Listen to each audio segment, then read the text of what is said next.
Boa noite, gente. Boa noite. Um prazer enorme estar aqui com vocês em mais uma live. Para quem não me conhece, eu sou Cláudia Del Claro, eu sou oftalmologista aqui em Florianópolis, atuo nas áreas de cirurgia refrativa, cirurgia de catarata e córnea. A live de hoje é em apoio a uma campanha muito especial, a campanha Junho Violeta, que é a campanha de conscientização e prevenção do ceratocone. E o principal pilar dessa campanha é não coce seus olhos. Coçar seus olhos é o principal fator de risco para o ceratocone. O que é ceratocone? Ceratocone é uma doença que atinge hoje 1 em cada 2.000 jovens entre os 13 e 18 anos. Talvez o seu filho que coce seus olhos, talvez um vizinho seu, talvez um primo seu, o seu irmão esteja com ceratocone e ele nem mesmo sabe. Então, se você conhece alguém que coça os seus olhos, se você conhece alguém que tem essa doença, ceratocone, eu quero que vocês já vão me deixando muito coraçãozinho aqui, muito like e vão compartilhando essa live, porque o meu convidado de hoje é muito especial, é um dos oftalmologistas mais influentes no mundo todo, grande autoridade em ceratocone e nada mais, nada menos que o idealizador da campanha Junho Violeta, Dr. Renato Ambrosio Júnior. Olá! Olá, boa Boa noite. Que noite, prazer estar aqui. Renato! Tudo jóia. Igualmente! Tudo jóia, agradeço muito o seu convite, uma honra ter você aqui comigo, para a gente estar Honra minha. explicando, para o pessoal de uma maneira, Dr. Renato, como eu falei antes, um pouquinho antes ali nos stories, é um médico que ele é muito requisitado, é convidado a webinários. Hoje mesmo ele vai fazer uma live às 9 horas nos Estados Unidos, né, Renato? Então, Latino-americano. ele é muito requisitado, um médico muito respeitado, que eu confio muito, que eu já aprendi muito com ele. Eu conheço ele desde 2004, 2005, mais ou menos. Já fiz vários cursos, tenho o maior respeito, a maior admiração por ele. E ele está aqui hoje para a gente, ele vai explicar para vocês de uma forma descomplicada o que é ceratocone, por que coçar o olho é perigoso. Então, gente, vamos lá, vamos aproveitar essa oportunidade que vocês estão tendo, que é uma oportunidade única de tirar as dúvidas com esse grande especialista. Vamos compartilhando essa live, vamos deixando muito coraçãozinho aqui pra gente. E vamos lá, Renato, a minha primeira pergunta é a seguinte: por que coçar o olho causa ceratocone? Cláudia, é um prazer estar aqui com você. E essa sua primeira pergunta já vai direto no ponto. Coçar os olhos é um péssimo hábito. Coçar os olhos pode levar infecção aos olhos, você pode pegar conjuntivite, agora, nesse contexto atual, pegar coronavírus, não é a porta de entrada mais comum, mas é possível você se contaminar com a mucosa da superfície ocular. Mas coçar os olhos em relação ao ceratocone é um dos pontos que tem mais concordância. A gente fez um consenso em 2015 e poucas coisas são 100% de concordância entre especialistas. Existe sempre muita controvérsia, muita discussão e nada é, vamos dizer assim, 100%, mas é 100% de concordância que coçar os olhos faz mal porque de alguma forma agrava a doença. Eu vou um pouco além dessa questão. Falar que não pode coçar os olhos, qualquer pessoa aprende com isso. Qualquer pessoa pode se beneficiar, porque coçar os olhos faz mal. Mas coçar os olhos agrava quem tem ceratocone e pode até causar uma doença ectásica, que o ceratocone é uma doença ectásica, pode causar uma ectasia numa pessoa que eventualmente não tem a doença. Que a diferenciação clínica no dia a dia do consultório de uma situação e de outra não é fácil, mas eu acredito que esse conceito é um conceito que o melhor cirurgião de córnea do mundo ele pode refletir um pouco sobre isso e aprender com isso também. Então, é um ponto muito importante. Coçar os olhos vai agravar a doença ou vai eventualmente causar a doença para quem eventualmente não tem. E não é todo mundo que coça os olhos que vai ter ceratocone. Como Uhum. também tem alguns pacientes com ceratocone que eventualmente não coçam tanto os olhos, pararam de coçar e continuam progredindo. E é por isso que o entendimento sobre a doença, do ponto de vista de avaliação de como você está e dessa caracterização, a gente pode eventualmente prever o que a gente chama de prognóstico, que é tentar entender a chance da pessoa evoluir ou não. É.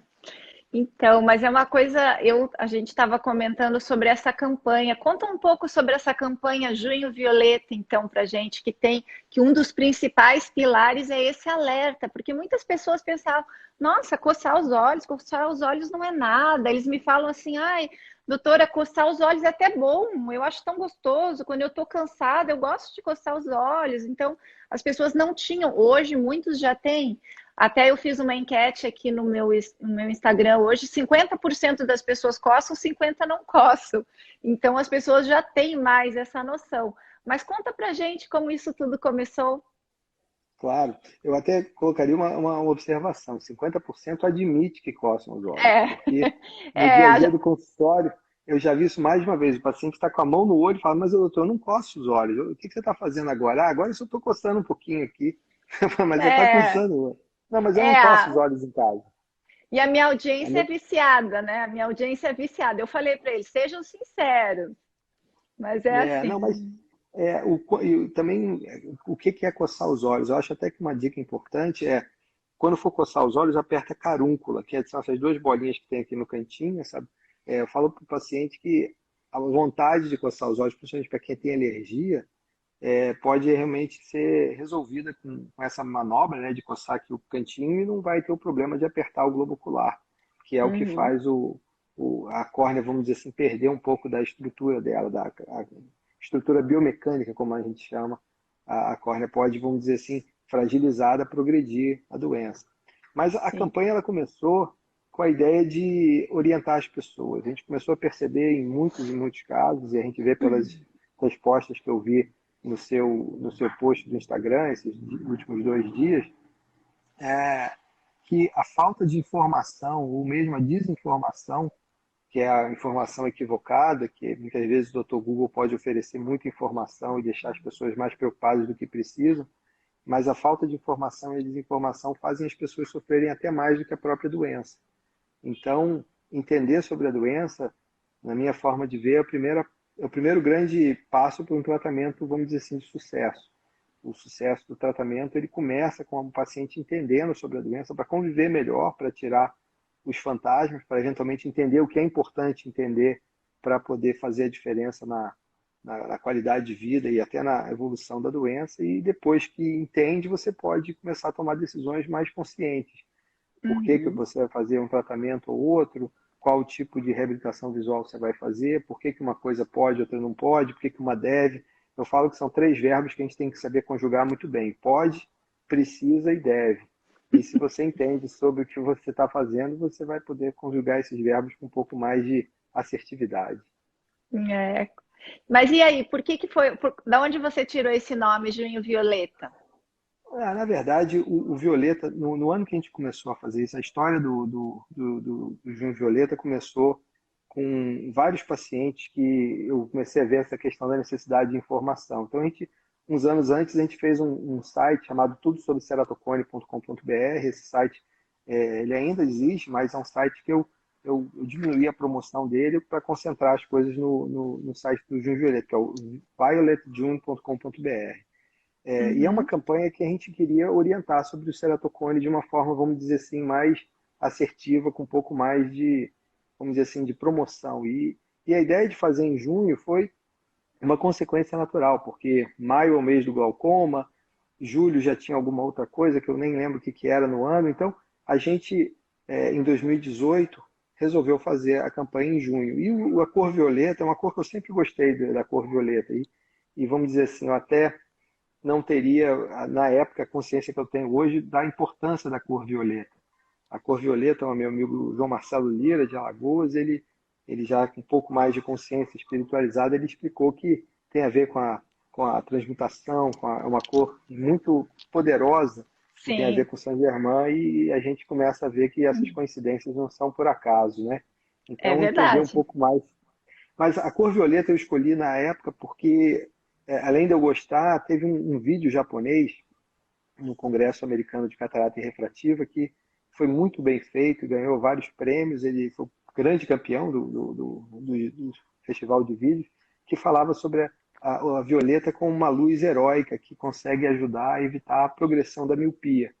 E ele fez Uhum. esse trabalho de forma bastante, vamos dizer assim, científica, é, um paciente que tinha exposição a uma lente dentro do olho que filtrava o violeta e Uhum. em um outro olho uma lente que não filtrava o violeta. E o olho que filtrava o violeta, você teria mais chance do olho continuar crescendo. Esse paciente tinha uma miopia alta e fizeram o implante da lente para tratar a miopia. Então, essas observações começaram a levar a estudos em laboratório para ver que se você, no modelo animal, privasse a luz violeta, a chance do olho continuar crescendo.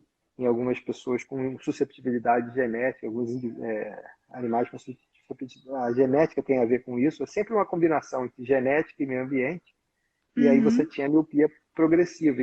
E na época ele estava começando a ver o boom da miopia, que é uma outra questão importante que tem muito a ver com ceratocone. Então a cor violeta ela entrou, vamos dizer assim, como uma Uma luva luva. perfeita nessa situação. E eu estava Com na época já certeza. pensando em escrever um livrinho. E esse livrinho era um livro que era uma história de uma paciente fictícia, que eu estava misturando vários pacientes sobre isso, e o nome da paciente eu falei, vai ser Violeta. Então a Ah, Violeta é o nome. E por coincidência, a gente começou a ver vários pacientes chamados Violeta. Então tem muita coincidência nessa história, a gente resolveu. O Junho Violeta acabou que foi uma convergência de coincidências e, e situações esse- que fazem é. sentido. É muito, muito legal de ver como ela tem sido compartilhada no mundo todo, como pegou, como o pessoal está aderindo, assim, é incrível. Agora vamos falar um assunto aqui. Por exemplo, então tem lá um jovem, um a cada 2.000 jovens entre 13 e 18 anos podem estar com ceratocone, é isso? O número clássico é esse, 1 em 2000. Mas tem alguns estudos que mostram uma incidência muito maior. 1 em 2000 dá Ah, é? 0,05%. Nosso Hum, amigo Emílio Torres, que é um colega brasileiro, aí perto de você, de Curitiba, a família hum. dele toda de oftalmologistas, ele está lá em Zurique. Ele foi para fazer o treinamento dele.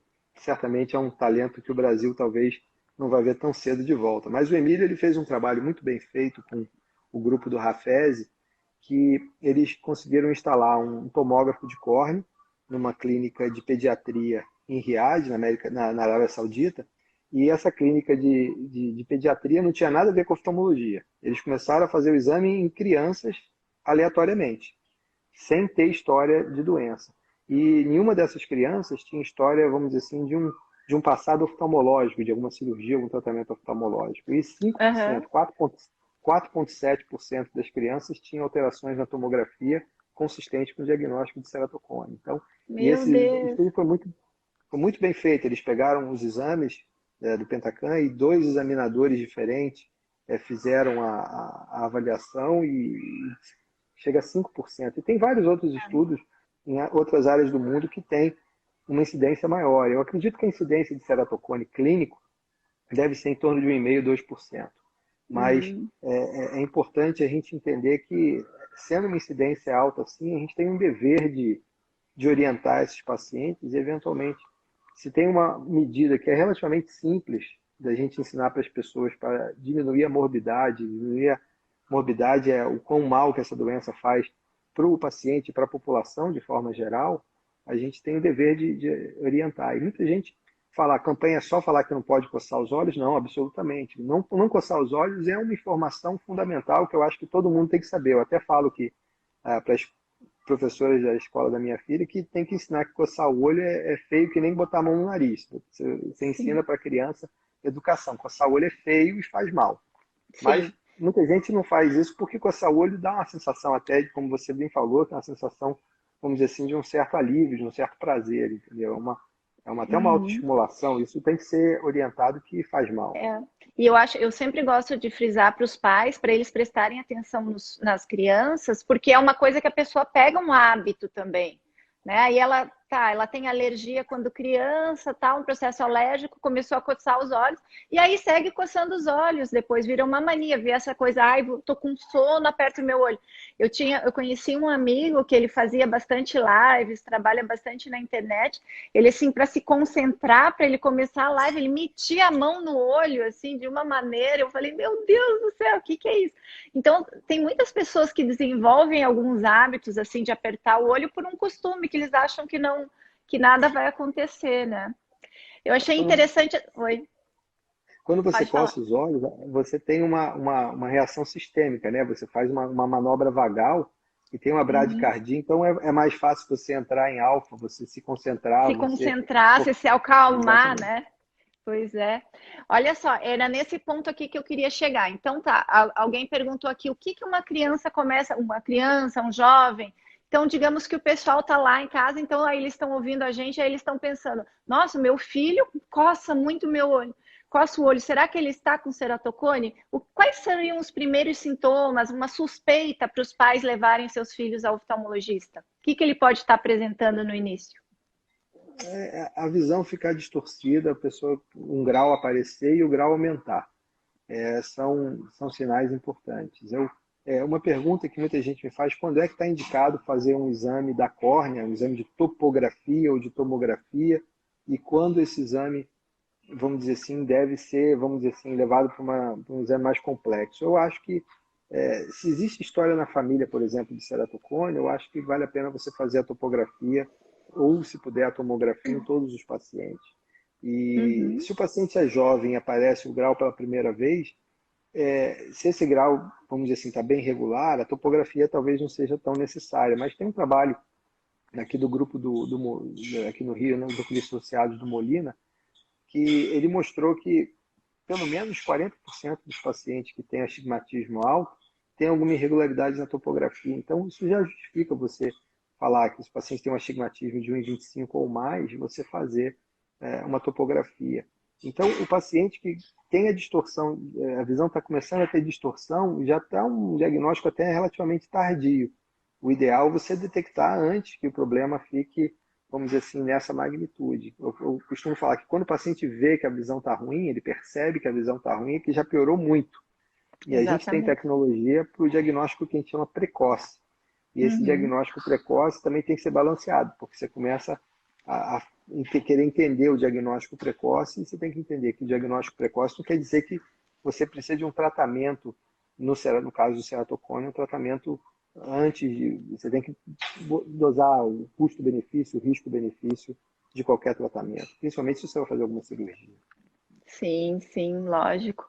Então, aí o jovem ele vai no oftalmologista, ele tá lá, ele descobre que ele tem miopia ou astigmatismo, e aí o que acontece, gente, é que o grau de repente começa a mudar rapidamente. Menos de 6 meses alterou para cá, alterou para lá, começa a ver muitas distorções das luzes à noite, os faróis dos carros, os postes. Isso é um grande sinal, né, Renato? Exatamente. A qualidade da visão ela vai ficando distorcida porque a gente chama de astigmatismo irregular, que é o astigmatismo que não é corrigido pela lente do óculos. Esse Uhum, astigmatismo irregular ele se manifesta mais à noite, quando a pupila dilata um pouquinho e aí você vê um farol de um carro, você vê como se fosse uma estrela explodindo. uhum, E uhum. isso é um sinal que realmente é bastante característico. Então, essa situação já devia ter feito a topografia há um tempo antes, na minha opinião. É, Mas é importante o médico oftalmologista ficar atento com a necessidade vamos dizer assim, de pedir o exame, se esse exame não estiver disponível nessa clínica, e ficar uhum. atento sempre para falar para o paciente não coçar os olhos, porque certamente a progressão da doença, principalmente no jovem, tem muito a ver com a questão do hábito de coçar Do os hábito de olhos e coçar. a alergia dos olhos. Entendeu? É. Escuta, então tá bom. Aí a pessoa foi lá e descobriu que ela tem o ceratocone. Aí ontem eu fiz este post e a pergunta era assim: qual foi a sua primeira reação quando você Hum. recebeu o diagnóstico de ceratocone? Eu fiquei impressionada com as respostas. Eu achei que a minha vida ia acabar. Eu comecei a chorar sem parar. Eu achei que eu ia ficar cego. Foi um desespero total. Eu tenho ceratocone. E agora, doutor? Esse é o título do livrinho, né? Esse é o tiro. Exatamente, quando eu vi as respostas, foi justamente por isso que a gente começou a campanha. Nominalmente, eu posso dizer que o caso que trouxe o gatilho para a gente fazer isso, tem que fazer, foi, no caso, se o site Tudo Sobre Ceratocone já existia, uma da primeira coisa que botava que o ceratocone é raríssimo você ter um ceratocone e levar a cegueira. Então, aquele medo, eu vou ficar cego por causa de ceratocone, é muito raro a pessoa ficar cego por causa do ceratocone, porque a gente tem o transplante de córnea, que é um transplante extremamente eficiente. Na semana passada, a gente fez uma live com o Conselho Brasileiro de Oftalmologia que discutiu muito sobre isso, e é muito importante. A Luciene Barbosa, que é uma das colegas que mais tem experiência em transplante aqui no Brasil, ela fala bem, o transplante de tecido, de todos os transplantes da medicina, o transplante de córnea é o que tem um resultado mais, vamos dizer assim, de sucesso. E é o privilégio imunológico da córnea, todas as questões, mas é uma vida nova que começa. Já foi a única opção, né, porque até que eu fiz o meu treinamento em córnea era a única opção, mas hoje é a última opção. Então, o paciente precisa Sim. entender sobre isso até para se confortar mais, porque esse Uhum. desespero acontece. Então, teve um rapaz que eu tive a chance de ajudar, até hoje a gente acompanha ele, que ele era aluno de jiu-jitsu de um colega meu, de um amigo meu, e ele me falou, mandou uma mensagem explicando que o garoto estava ficando cego porque a retina dele estava afinando e alguma coisa assim. Eu falei para minha esposa, olha, tenho certeza que esse garoto tem ceratocone. Ele não explicou direito, mas tem ceratocone. E, na verdade, ele já até, vamos dizer assim, tinha passado por outros especialistas. Na época que eu vi, ele já tinha feito o crosslink, conseguiu fazer no serviço público aqui no Rio. Tem alguns lugares que fazem, alguns hospitais públicos que fazem tratamento muito bom, de excelência, eu posso dizer, em ceratocone, e ele estava ainda preocupado que talvez ele não poderia mais fazer a luta, fazer o jiu-jitsu. E ele, quando me Uhum. falaram, você não pode mais fazer jiu-jitsu, ele falou, vou ficar cego, mas vou treinar, vou continuar fazendo. E aí traz um constrangimento muito, um sofrimento familiar muito grande. Então, a É. falta de informação e a desinformação fazem sofrer mais do que a própria doença. E explicar sobre isso é importante. Eu falei, você pode fazer seu jiu-jitsu, não pode coçar o olho. Então tá bom, então eu nunca mais vou coçar o olho na vida. Então, primeiro passo para o tratamento está bem. Aí vem a reabilitação visual. E graças a muitos avanços que a gente tem da adaptação de lente de contato, a lente escleral foi fantástica, tem uma visão excelente. Eu acho que é Sim. importante a gente até colocar que a melhor forma de reabilitação visual que existe é a lente de contato muito bem adaptada, mas ela não é Sim. um tratamento para parar a progressão. Isso é muito importante também a gente colocar. Então, se o paciente está bem, Uhum. até faz parte do consenso esse conceito. O paciente que está bem com a visão com óculos, usar lente de contato por motivo, vamos dizer assim, mais cosmético, é relativamente até desaconselhado. Mas cada caso tem que ser muito bem estudado para ver aqueles três verbos: se pode, se precisa e se deve. Exatamente. Por falar em exercício, muitas pessoas que têm ceratocone, elas perguntam assim: "Ai, eu posso fazer exercício que eu faço força, levantamento de peso, LPO, aquelas coisas? Por que que esse rapaz do jiu-jitsu ele achava que ele não poderia fazer?" É aquela coisa, a comunicação de telefone sem fio, falou que falou que falou, você não sabe exatamente como foi, mas ele teria ido no médico, que o médico teria falado para ele que ele precisava de fazer um transplante, e se ele fizesse um transplante, ele não podia mais fazer arte marcial, porque podia ter um risco de ter um trauma. E Uhum. então existe uma certa dificuldade até no próprio entendimento. O paciente, o que que o médico falou, o que que o paciente entendeu, são dois mundos que não são Sim. exatamente os mesmos, são diferentes. Mas é importante que o paciente entendeu aquilo e existe uma mensagem. Essa mensagem, Uhum. até quando eu vou começar a conversar com você, eu tento, vamos dizer assim, mentalizar e até me esforço para poder falar as coisas da forma mais, vamos dizer assim, inteligente, para a pessoa entender sem causar mais confusão, porque é, a falta de entendimento, ela é um problema muito grande. E a gente vê isso até hoje em dia, que até os meios de comunicação podem, eventualmente, em alguma situação, não ser tão claros, não ser tão claros para passar uma mensagem. Essa mensagem que é o que a gente chama de narrativa menos correta. Então, o Uhum. objetivo da campanha é trazer informações que as pessoas consigam entender, desmistificando ou traduzindo o Medicaid, e que os pacientes precisam, com o quanto que eles precisam entender para tomar as decisões para entender o que precisa fazer de tratamento e eventualmente sofrer menos com a doença, com os fantasmas que eventualmente não existem, né? Claro. Mas que orientação que você dá para os teus pacientes de ceratocone com relação ao esporte? Ah, que pode fazer esporte, com certeza. Fazer esporte, eu Força, acho até que sim. As pessoas têm a pode e impressão, ah, vou deve. fazer muita força, pode acontecer alguma coisa. Não tem nenhum problema em relação a isso. O que existe de informação importante, se a pessoa tem glaucoma, que é um problema totalmente diferente, ela não deve ficar Sim. fazendo situação de virar de ponta cabeça, porque isso pode alterar a questão da nutrição do nervo óptico. Mas, Uhum. tirando isso, eu desconheço qualquer tipo de situação. Agora, você não vai fazer um esporte que o cara fica amassando o olho seu, entendeu? Então, se for Sim. fazer algum É. tipo de arte marcial, mas é difícil para você, até mesmo se você vê, o olho é protegido pela órbita, então a gente tem uma proteção anatômica do crânio que protege o olho. Então, para você coçar o olho, você tem que botar o dedo numa posição e meter o dedo lá dentro, entendeu? Sim. É isso que você não pode fazer. Então, você pode fazer esporte, até deve, mas não pode coçar o Uhum. olho. Eu sempre, o paciente fala, mas eu posso nadar?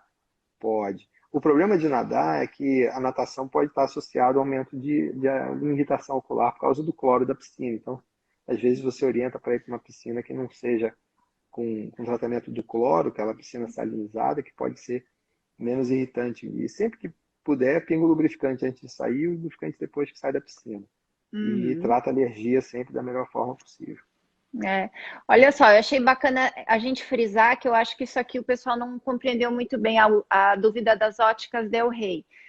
Quem, assim, o ceratocone é uma doença hereditária, uma doença genética. Quem não tem a predisposição genética, ela pode ter só pelo fato de coçar? Sim, é exatamente isso que a gente vê no dia a dia. Todo o ceratocone é uma doença ectásica da córnea, mas nem Uhum. toda ectasia é ceratocone. Então, Hum, a gente está começando a entender isso, ok? O conceito da medicina individualizada ou personalizada, que a gente começa a trabalhar com diagnóstico genético. Tem já alguns tipos de kit genético para diagnóstico de ceratocone, ainda não está disponível no Brasil, mas eu já tive chance de fazer em alguns pacientes. Tem um caso de duas gêmeas idênticas. Uma tem ceratocone e a outra idêntica, gêmea monivitelina, é igualzinha uma à outra. A gente pegou o material genético das duas e mandou para os Estados Unidos. E a primeira informação que eles deram é 2 GB de informação do computador que conclui que elas são gêmeas. Eu até falei, poxa, tá brincando comigo, né? Um trabalho danado para mandar esse material para vocês e concluírem que elas são gêmeas. Mas depois de um tempo, eles já têm agora um kit de genes que eles estão, que é o perfil genético da susceptibilidade de ceratocone. Então, isso já mostra já identifica alguns genes que têm a relevância para isso. Então, eu acredito que isso é importante, vai ser o futuro. Cada vez mais a gente vai ver esse tipo de história acontecer. Em várias outras áreas da medicina, esse tipo de abordagem já faz parte até do cotidiano. Mas essa pergunta ela tem a ver com qualquer doença. Toda doença é uma uhum, combinação entre a predisposição individual, e certamente a genética tem a ver com isso, e o ambiente. O ambiente ele vai estar determinando na questão do ceratocone, principalmente com a questão da alergia, da inflamação da superfície ocular e o hábito de coçar os olhos. Isso é todo um ciclo vicioso, que um retroalimenta com o outro. Você tem alergia, você tem inflamação da superfície, você tem um ressecamento, isso faz você querer coçar mais. uhum, Não é todo mundo que coça os olhos que tem ceratocone. Talvez algumas pessoas tenham a córnea muito forte, que para ter ectasia vai ter que coçar demais. E esse uhum, nível de susceptibilidade a gente começa a querer identificar com os exames que a gente faz na córnea, para avaliar a estrutura da córnea. E aí você tem os exames, que é a curvatura, que é a topografia com P, a tomografia estuda tridimensionalmente, a face anterior, a face interna e o mapa de espessura, e você tem o estudo biomecânico da córnea, que é ver como é que a córnea deforma. Então, a integração dessas informações todas, esse até é o que a gente mais trabalha, vamos dizer assim, do ponto de vista científico, para você poder usar esses dados para poder tomar uma decisão clínica, para fazer o diagnóstico, para fazer até um prognóstico, é a chance da pessoa evoluir. A gente já tem já alguns materiais de, de informação científica já para poder concluir que o caminho é esse, você fazer um diagnóstico, fazer um estudo que pode dar um prognóstico e tudo isso ajuda para você tomar uma decisão mais embasada para ajudar o paciente da melhor forma possível. Sim. Então, de uma maneira geral, dentro dos diagnósticos de ectasia, o fator genético está em quantos por cento? A gente acredita em torno de 20%. Eu diria que a maioria dos estudos encontra entre 15% e 30% de história familiar do ceratocone. E é muito interessante que tem alguns casos que a história familiar é desconhecida. É que nem você fala, a pessoa admite que coça os olhos, 50% admite que coça os olhos. Não quer dizer que só 50% coça os olhos. Aqui a história familiar é conhecida. É muito interessante que quando você faz estudos em pessoas da família que tem ceratocone, você vai ver que tem um tio, tem um primo, às vezes um pai, entendeu? Às vezes você até descobre, ó, esse ceratocone vem do pai, não vem da mãe. Isso é muito interessante a gente ver aí. Tem, por exemplo, um caso que eu lembro muito bem, era um paciente que tinha um sobrenome diferente. Eu falei, pô, você tem um outro paciente que tinha um sobrenome igual, meu primo. E o cara tinha um ceratocone bem avançado. Aí ele trouxe o filho. Aí eu falei, eu posso fazer um exame de óculos? Pode fazer um exame de óculos. O cara 20/20, enxergava normal sem óculos, só precisava de óculos para perto, que nem eu. Um ceratocone subclínico nos 2 olhos do pai. Entendeu? Então, Sim. essa história, vamos dizer assim, isso a gente vê no dia a dia. A gente vê Vê. muito como achados, né? E começa até a falar, quando que os pais precisam de fazer uma avaliação clínica? Eu acho que é uma coisa interessante, até mesmo para quando for operar a catarata, por exemplo. Exato. O paciente vai operar a catarata, nunca ouviu falar a palavra ceratocone, você fala, você tem um ceratocone. Ah, não, eu sempre enxerguei bem, usava óculos a vida inteira. Ah, falei, você não coçava o olho? Não, nunca cocei o olho. Aí você vê. O que coça, É. aí você começa a entender o que é predisposição sem o estímulo ambiental, que a doença fica, vamos dizer assim, subclínica ou Exato. frustra, né? Que é o que a gente chama que é a forma frustra da doença. Exatamente. Essa é uma coincidência. Nas últimas 2 semanas, no pré-operatório de catarata, eu fiz diagnóstico de ceratocone, você acredita? E aí eu Ah, falei para a perfeito. paciente assim, mas a senhora tem ceratocone na família? Tenho, a minha filha tem. Minha filha já fez transplante. E ela nunca ninguém tinha desconfiado, nunca ninguém tinha pedido exame, nada. Ela passou a vida toda com o ceratocone. Mas essa, gente, eu acho que essa mensagem que ele fala é muito importante. Então, você vê uma pessoa, a herança hereditária, digamos que está envolvida aí em 20% de todas as ectasias que a gente descobre, e o resto é de coçar o olho, gente. O resto é de coçar o olho. Você vê como é importante, como não pode, como é algo que tem que ser condenado, como ele falou, é igual enfiar o dedo no nariz. Eles têm que ter totalmente reprimido no seu filho, numa criança, tem que ser totalmente reprimido esse ato, né, Renato? Exatamente. Eu falo assim, tudo começa com juntar o espermatozoide com o óvulo, você faz um ser vivo e você vai ter a gestação. Isso você não pode mudar. Esse código genético, a gente não tem como mudar isso, mas você pode mudar a influência ambiental. O que você pode fazer na influência ambiental? E aí tem alguns conceitos até muito interessantes do que é genética, o que é epigenética, que talvez seja um pouco demais falar sobre isso aqui, mas é o ambiente que determina. E o ambiente tem a ver com o hábito de coçar os olhos, com o controle da alergia. A alimentação faz uma diferença muito grande. A gente hoje sabe que reposição de ômega 3, o suplemento de ômega 3, é muito importante para melhorar a qualidade da superfície ocular. E tem Sim. já evidência que o crosslinking natural pode ser estimulado com a vitamina B2 oral. Então você toma riboflavina oral, você come. Se você botar na internet onde tem fonte de vitamina B2, que é riboflavina, e aí você vai ver lá um monte de alimento que você pode comer para você aumentar a sua ingesta de riboflavina. Riboflavina na dieta vai estimular o crosslinking natural. Isso a gente tem. Hoje mesmo eu vi um paciente que ele melhorou muito quando começou a tomar direitinho a suplementação de ômega 3 com B2. E Ai, a que melhora é bacana. muito interessante, muito interessante. A gente fica muito feliz, né, desse paciente que precisa eventualmente fazer um transplante, que a gente consegue tirar, não só tirar ele do transplante, como reabilitação sem precisar de usar lente de contato, porque a gente falou sobre a lente de contato que reabilita bem a visão, mas o que é triste é que muitos dos pacientes com ceratocone têm muita alergia. E esses pacientes que têm muita alergia, a dificuldade de adaptar a lente de contato é muito maior. Então, se ele passa de uma lente de contato para o óculos, é uma nova vida que o paciente eventualmente tem. É verdade. Mas que bom você falar do crosslinking, porque era nesse ponto que eu queria entrar. Então, eu achei muito legal não sei se foi um artigo que eu li teu, ou agora a introdução do livro, agora eu não sei, mas é essa mudança do panorama que houve dessa doença, né, Renato? Dos anos 90 para agora, antes era fadado totalmente ao transplante de córnea, não existia nenhum tipo de tratamento, era o transplante, e hoje o transplante é a última opção, graças aos tratamentos que nós temos feito hoje. Fala um pouquinho sobre o crosslinking. É o que a gente chama de quebra de paradigma, né? Você só tinha o transplante, era a única opção, agora o transplante passou para a última opção. E essa quebra de paradigma veio justamente com os tratamentos alternativos. A gente tem basicamente dois: o crosslinking e o anel.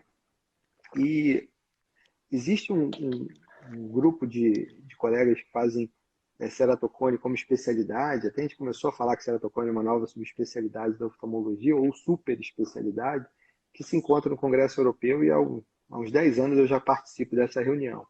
E uma das coisas interessantes é que existe o grupo do anel, que é muito ligado aos brasileiros, que é muito brasileiro que faz anel, tem um trabalho fantástico original do nosso amigo Paulo Ferrara, de Belo Horizonte, e tem o pessoal do Crosslink, que é liderado pelo time mais europeu, e tem o pessoal que faz os dois. Tem o pessoal da Turquia que faz os dois, e a gente começava a ver que existe uma certa disputa nessas duas coisas, anel e crosslink. E eu acredito que os dois têm espaço e você tem que saber indicar cada situação. O anel ele vai regularizar mais a córnea, o crosslink ele vai fazer mais estabilização da progressão da ectasia. Então é importante a gente entender que os dois são importantes. E se você tem um paciente que está enxergando bem com lente de contato, mas ainda está progredindo, talvez a melhor coisa é só fazer o crosslink. Sim, eu faço muito cross. Eu gosto muito do cross.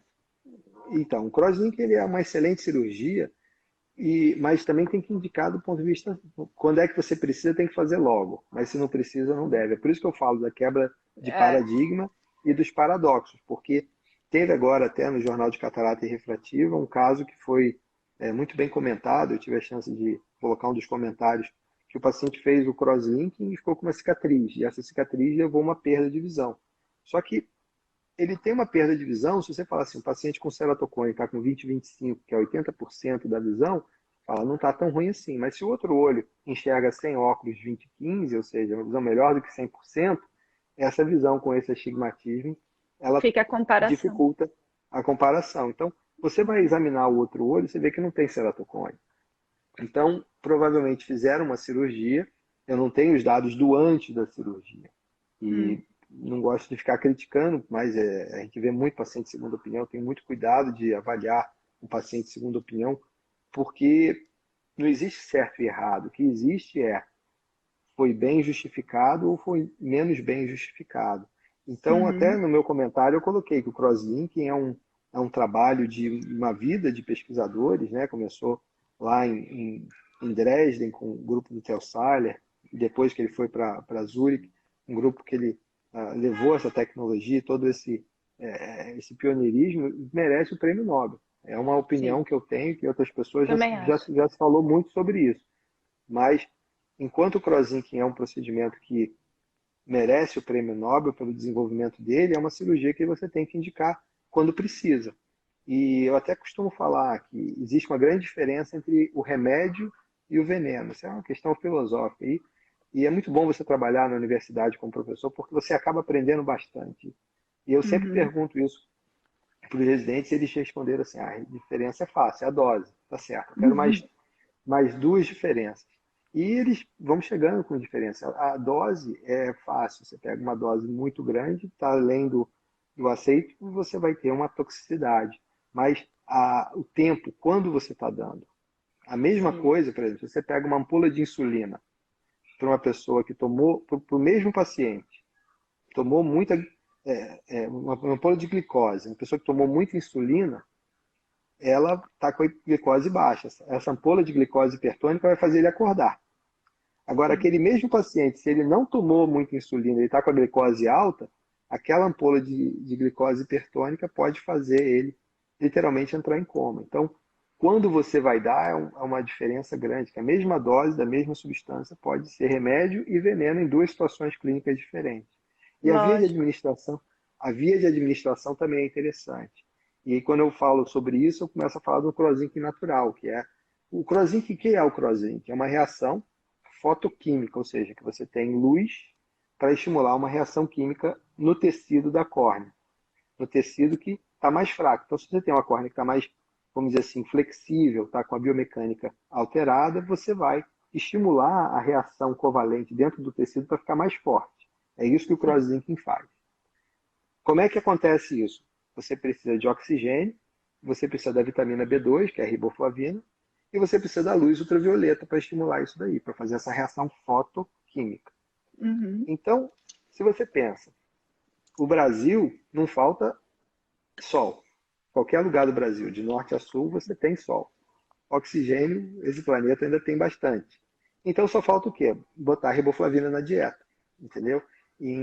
O Seiler, que foi a pessoa que desenvolveu o Crosslink, há uns anos atrás, no congresso de ceratocone que teve em Ouro Preto, eu entrevistei ele. Até uma entrevista que está disponível, a gente fez a tradução há uns 2 anos atrás, eu fiz a tradução. Essa entrevista foi feita em 2010.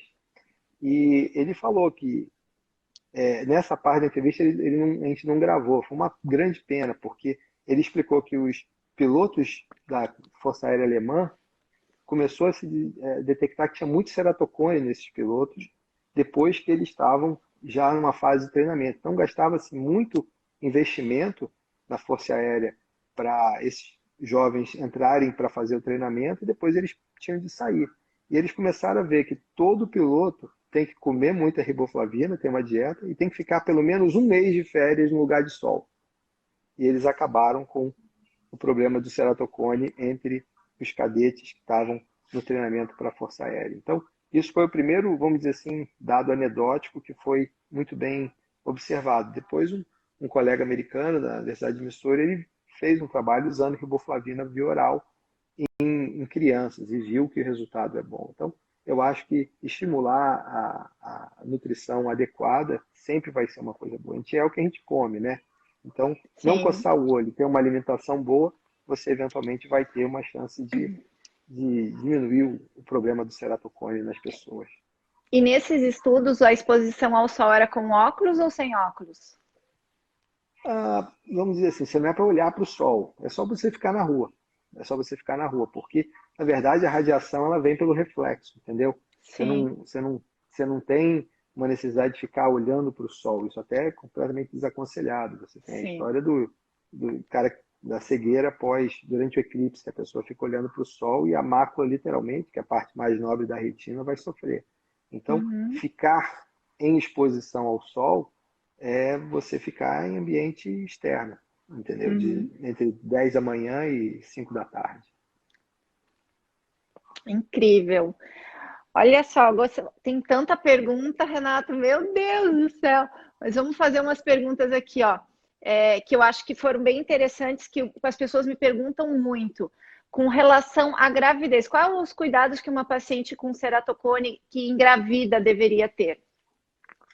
Aí que ela não pode coçar o olho mesmo, porque durante a gravidez, os hormônios que vão fazer todo o corpo, vamos dizer assim, ficar mais flexível para dilatar, a gravidez é uma chance maior de ter progressão do ceratocone. Então, é justamente nessa época que você tem que tomar mais cuidado para não coçar os olhos.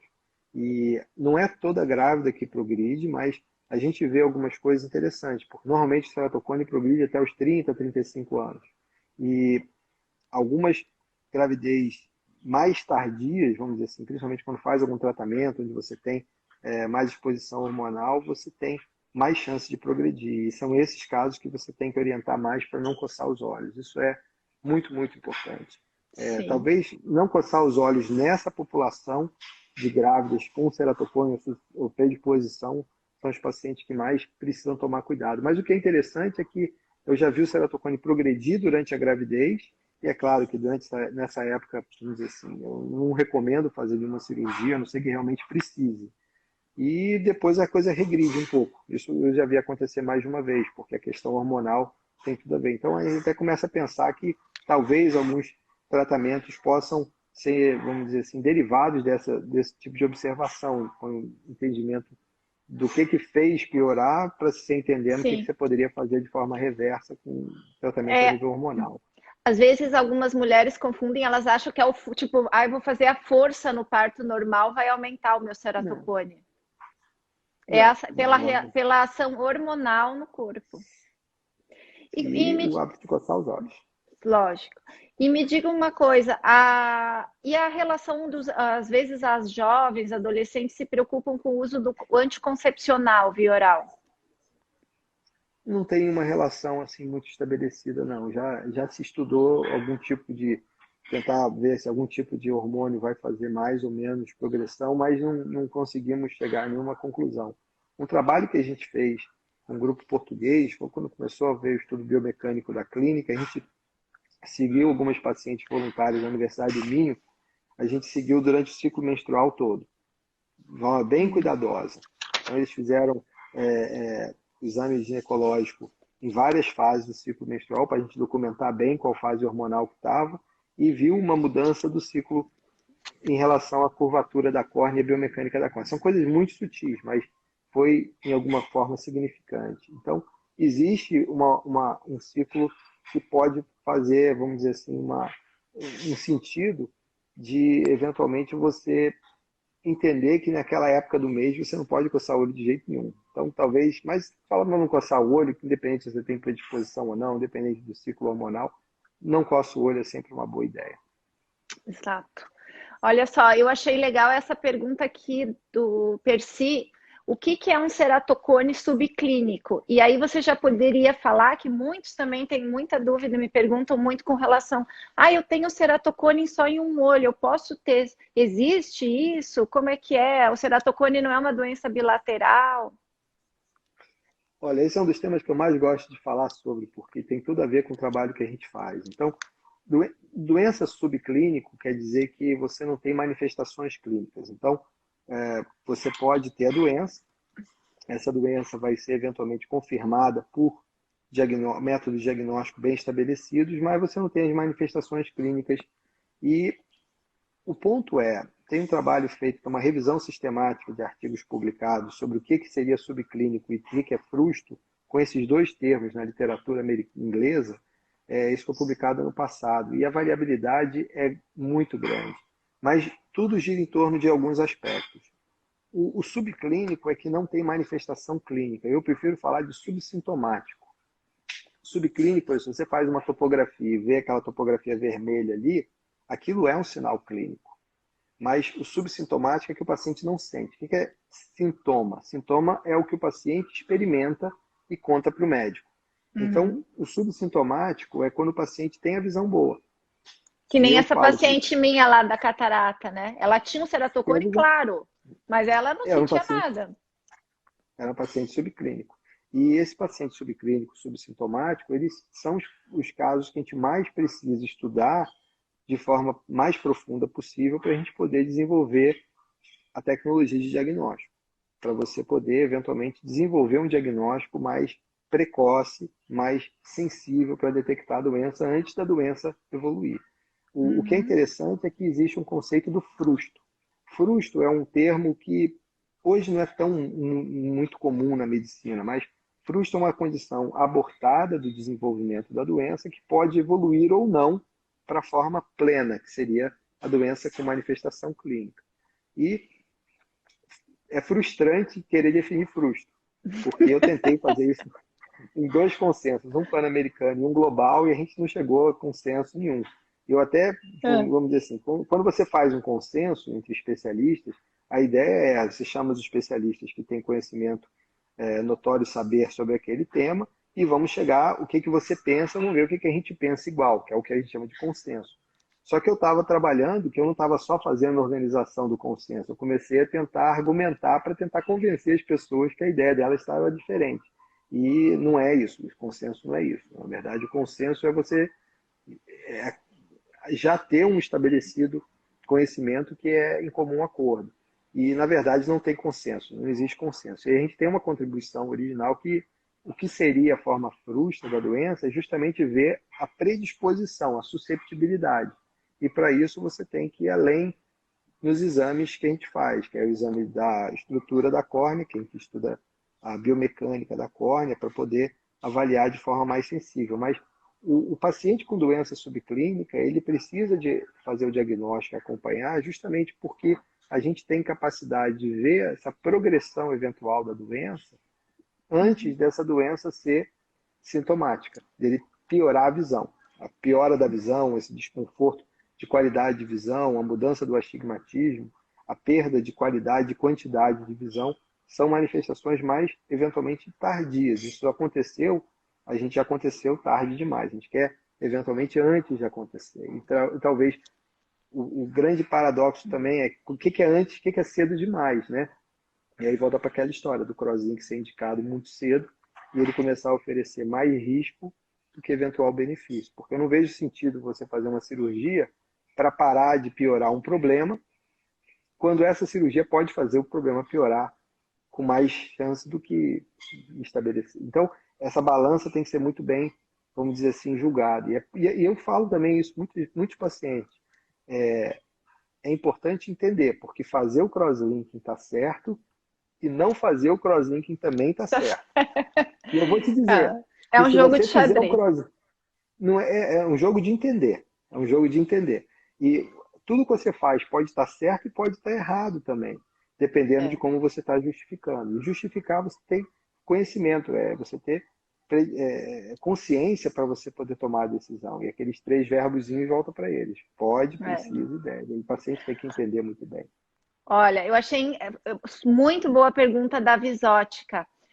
Outro dia ela atendeu um cliente e que o médico tinha contraindicado o filtro de luz azul para evitar o avanço do ceratocone. Tem alguma relação?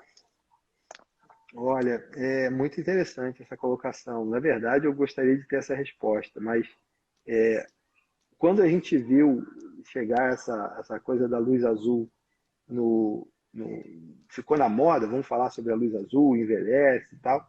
Eu falei, poxa, mas esse comprimento de onda especificamente do violeta vai ser interessante para a questão da miopia. E a luz azul no comprimento de onda do crosslinking vai ser interessante e para o crosslinking natural. Então, é uma pergunta muito, muito boa. Então, sinceramente, a muito gente não tem atual, assim, né? uma resposta científica, mas eu sou de falar, é melhor nesse caso não botar o filtro da luz azul, porque o crosslinking natural vai ser interessante essa luz passar, entendeu? E é uma luz que passa pela reflexão do espectro normal, você não tem que ficar olhando para o sol para você ter exposição da luz no seu tecido ocular. Olha só, adorei essa pergunta da Vanice também, um grande beijo, Vanice. Muitas pessoas ficam preocupadas com o fato de dormir de bruço, de dormir de lado, dormir com o rosto enfiado no travesseiro. Olha, coçar os olhos é ruim e dormir fazendo pressão também é ruim.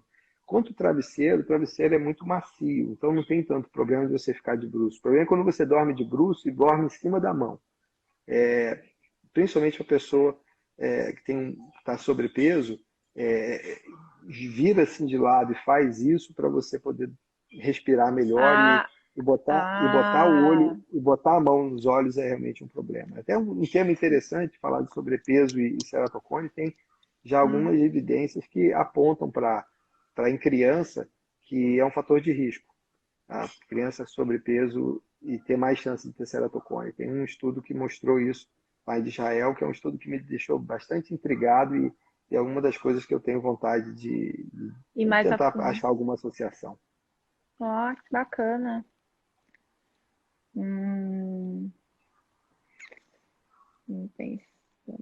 Então pode dormir de bruço, só não pode dormir com a mão fazendo pressão contra os olhos. E eu tenho dormir, eu durmo de lado e o que eu acho que ajuda também bastante a você não apoiar muito o rosto, é você de repente dormir com um travesseiro assim abraçado, que aí você se posiciona melhor, o rosto não fica, porque ela falou que ela sente o rosto E vários pacientes já me falaram isso também, que dorme muito, assim, acorda até com a visão meio embaçada, Com né? certeza. Você faz pressão contra o olho, você fica com a visão embaçada. Às vezes até se você faz, tem alguns estudos que mostram que a curvatura da córnea muda se você coçar muito o olho. Sim. Esse estudo até é um estudo que, quando eu vi a metodologia do estudo, que a pessoa coçava o olho para fazer o exame, eu falei, nossa, meu Deus, não faz isso. Mas mostrou, conseguiu demonstrar que muda a curvatura, muda o formato É. da córnea. Gente, são inúmeras perguntas, eu amei a participação de vocês e a gente vai deixar aqui essa live, vai deixar anotada todas as perguntas, quem sabe vocês gostaram tanto dessa live que o Dr. Renato não volta, né? Dá o prazer de sua companhia, de tanto conhecimento. Mas agora o que eu queria que ele falasse, contasse para vocês realmente é sobre esse livro dele, fantástico, que quando você está lá e descobre que tem ceratocone, puxa, eu tenho ceratocone, e agora? E agora você lê o livro do Dr. Renato. Conta pra gente, Renato. Olha, obrigado por ter falado do meu livrinho. Esse livrinho aqui, ele está disponível online, de graça, é só você procurar. Se você botar no Google, tem ceratocone agora, gratuito, download, você vai achar, é muito fácil, você vai ter um campozinho lá para você preencher. Você vê que até que é 1+1 = 2, alguma coisa assim, e você vai receber o PDF do livro. E esse livro ele foi escrito para ajudar as pessoas. A gente colocou o livro de forma gratuita na internet na época quando começou a pandemia, né? Tem uma tentativa de tentar ajudar. E a ideia da história da Violeta é trazer de uma forma lúdica o que a pessoa experimenta. Então, tem algumas conversas que eu descrevo, que é exatamente o que o paciente passa no meu consultório. Entendeu? Já tive mais de uma vez o paciente falou, mas você fala exatamente o que o Dr. Luca, né? Luca Simini é o nome do meu avô, né? Ele foi o personagem que incorporou o médico. E a Violeta, ela, vamos dizer assim, é a paciente que tem a doença, ela sofre com a doença, e a gente converge um pouquinho com a história do rapaz do jiu-jitsu. E eu coloquei o nome dos pais da Violeta, o nome dos meus pais, que é Renato e Vera.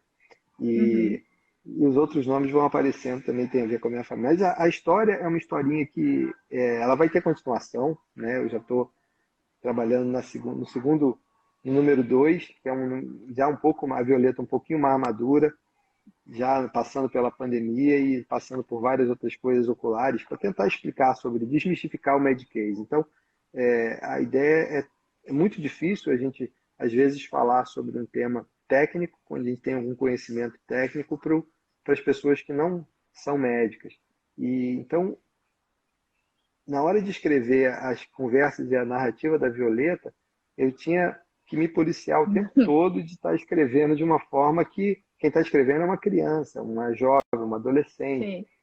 Sim. E ela está lembrando a história dela como criança. Então, nessa situação, eu acho que eu tentei, me esforcei muito para trazer um entendimento desmistificando o Medicaid, justamente para a pessoa que tem ceratocone poder entender sobre o problema. Esse livro eu fiquei muito feliz porque esse ano ele foi traduzido para o grego, ele já está traduzido para o arábico, para o grego, e tem inglês, francês, espanhol e alemão. Já tem Nossa, vários olha livrinhos. só.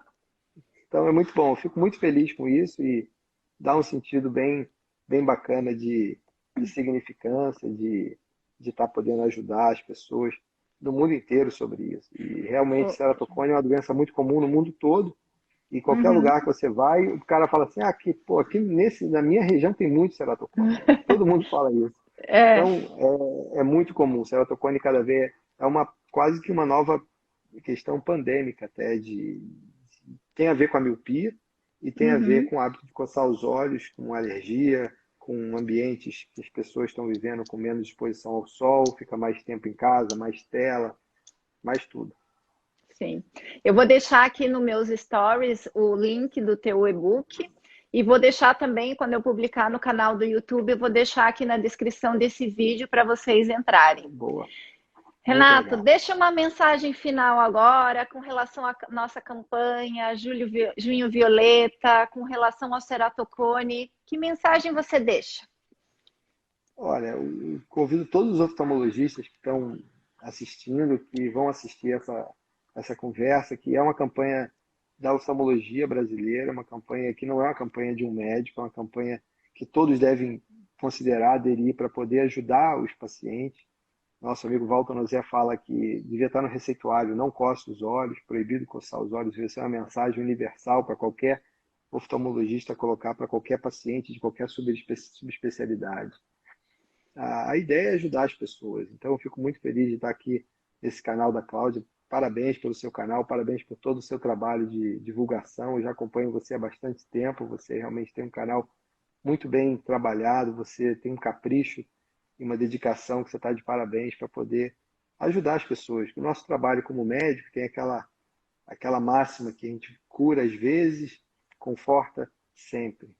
Mas Sim. confortar sempre é orientar as pessoas sobre o problema. Então, essa ideia, essa filosofia de ajudar o paciente a entender o problema, ela é para entender como você vai conviver com o problema. E isso já é um grande passo para você ter um sucesso no tratamento. Então, vamos aderir à campanha, vamos falar para o paciente não coçar os olhos, vamos explicar o que é ceratocone, vamos ter consciência para poder tomar as decisões certas e certamente essa campanha vai dar para a gente na oftalmologia aqui do Brasil mais e mais reconhecimento e a gente fica muito feliz por ter essa contribuição. É isso aí. Gente, nós estamos finalizando a nossa live, senão daqui a pouco o Instagram cancela. E Deus me livre se eu não conseguir salvar essa live. Ficou incrível. Eu tenho certeza que a pessoa que descobriu que tem ceratocone, que assistir todas essas informações aqui, com certeza já vai ficar muito melhor amparado. Então, gente, ó, agradeço de coração a presença de todas, a participação de todos vocês. E, Renata, agradeço de coração ter aceito o meu convite. Foi incrível. E quem sabe outro dia você não volta de novo, não é mesmo? Vamos combinar, vamos compilar essas perguntas e vamos voltar para acabar com todas as dúvidas. Tá bom, então. Tchau, gente. Boa noite. Tchau, Tchau, tchau. tchau, tudo de bom, boa noite, um beijo. Boa noite. Tchau.